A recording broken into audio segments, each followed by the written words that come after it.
ఆంధ్రప్రదేశ్ రాజకీయాల్లో పేరున్న నాయకుడు మాజీ స్పీకర్ తమ్మినేని సీతారాం కుటుంబానికి సంబంధించి హైకోర్టులో మిశ్రమ ఫలితాలు వచ్చాయి. శ్రీకాకుళం జిల్లాలో ఓ భూ వివాదం, ఫోర్జరీ ఆరోపణల కేసులో తమ్మినేని సీతారాం, ఆయన భార్య తమ్మినేని వాణికి ముందస్తు బెయిల్ మంజూరైంది. అయితే ఇదే కేసులో నిందితుడిగా ఉన్న వారి కుమారుడు తమ్మినేని చిరంజీవి నాగుకు మాత్రం ముందస్తు బెయిల్ ఇచ్చేందుకు హైకోర్టు నిరాకరించింది.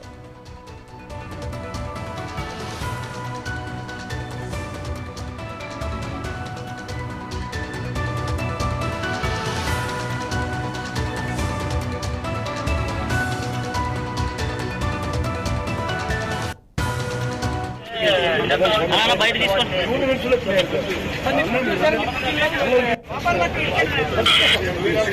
బయట తీసుకోండి.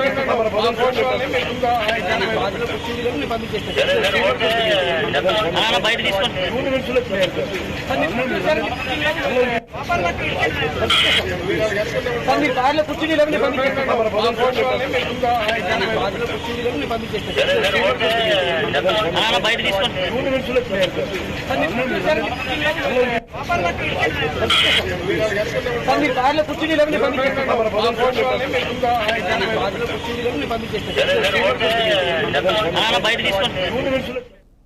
శ్రీకాకుళం శివారులో కోట్ల రూపాయల విలువైన ఓ భూమిని అక్రమంగా రిజిస్ట్రేషన్ చేయించుకున్నారన్న ఆరోపణలు తమ్మినేని కుటుంబంపై ఉన్నాయి.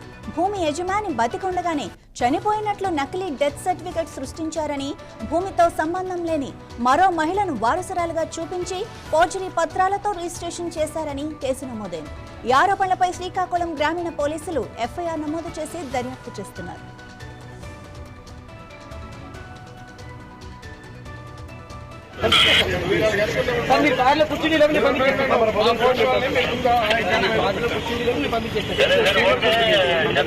బయట తీసుకోండి. బయట తీసుకోండి.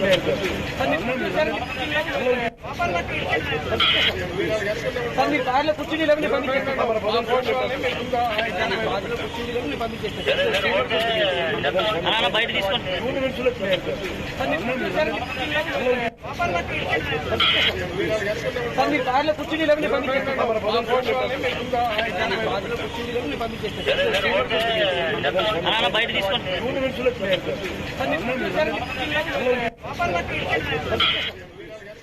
పోలీసుల అరెస్టు నుంచి రక్షణ కల్పించాలని కోరుతూ తమ్మినేని సీతారాం, ఆయన భార్య వాణి, కుమారుడు నాగు హైకోర్టును ఆశ్రయించారు. సుదీర్ఘ వాదనలు విన్న న్యాయస్థానం తమ్మినేని సీతారాం, తమ్మినేని వాణికి ముందస్తు బెయిల్ మంజూరు చేసింది. అయితే ఆమదాల వలస రూరల్ పోలీసుల ముందు హాజరు కావాలని ఆదేశించింది. తమ్మినేని చిరంజీవి నాగు బెయిల్ పిటిషన్ను మాత్రం కొట్టివేసింది.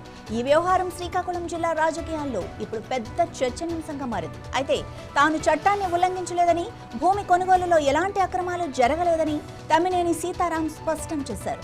డాక్యుమెంట్ రైటర్లు, మధ్యవర్తులు చూపించిన పత్రాలను పరిశీలించిన తర్వాతే భూమిని కొనుగోలు చేశామన్నారు. మీడియా మిత్రులందరికీ నమస్కారం.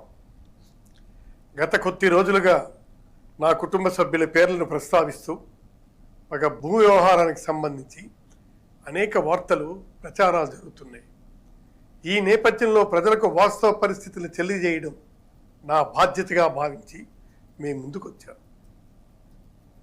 ముందుగా నేను ఒక విషయం చాలా స్పష్టంగా చెప్పాలనుకుంటున్నాను.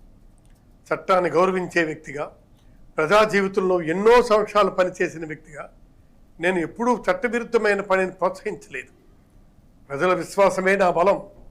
ఆ విశ్వాసాన్ని దెబ్బతీసే విధంగా నేను కానీ, నా కుటుంబ సభ్యులు కానీ ఉద్దేశపూర్వకంగా వ్యవహరించే ప్రశ్నే లేదు. ప్రస్తుతం వివాదంలో ఉన్న స్థలాన్ని కొనుగోలు చేసే సమయంలో మేము ఎలాంటి అక్రమ మార్గాన్ని అనుసరించలేదు.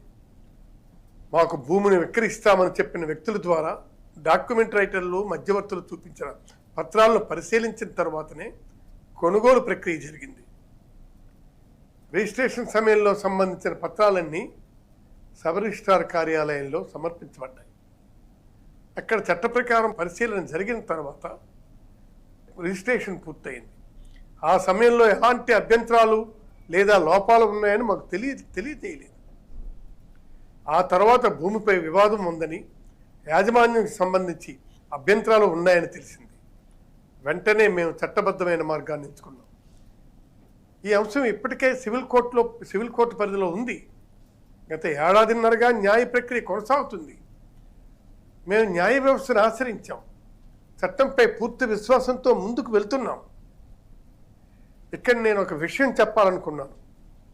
ఒకవేళ ఈ వ్యవహారంలో భూ యజమాని కూడా మోసపోయి ఉంటే నిజంగా బాధాకరం. అదే సమయంలో మేము కూడా చట్టబద్ధమైన ప్రక్రియ ద్వారా డబ్బు చెల్లించి కొనుగోలు చేసిన వ్యక్తులము. అందువల్ల ఈ వివాదంలో మేము కూడా బాధితులమేనని మా అభిప్రాయం. సివిల్ కోర్టులో ఇప్పటికే విచారణ జరుగుతున్న సమయంలో ఇప్పుడు క్రిమినల్ కేసు నమోదు కావడం మాకు ఆశ్చర్యం కలిగించింది. ఈ అంశంపై మా న్యాయవాదులు చట్టపరంగా తమ వాదనలు వినిపిస్తారు. న్యాయస్థానమే వాస్తవాలు నిర్ధారిస్తుంది. ఈ కేసుల గురించి ఎలాంటి దర్యాప్తు జరిగినా మేము పూర్తిగా సహకరిస్తాం. చట్టం ముందు హాజరవుతాం. అవసరమైన ప్రతి పత్రాన్ని సమర్పిస్తాం. నిజం ఎప్పటికైనా బట్టబయలవుతుంది, బయటపడుతుంది. నమ్మకం మాకుంది.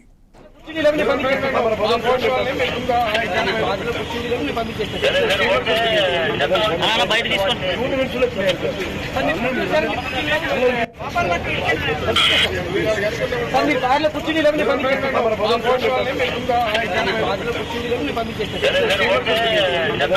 బయట తీసుకోండి.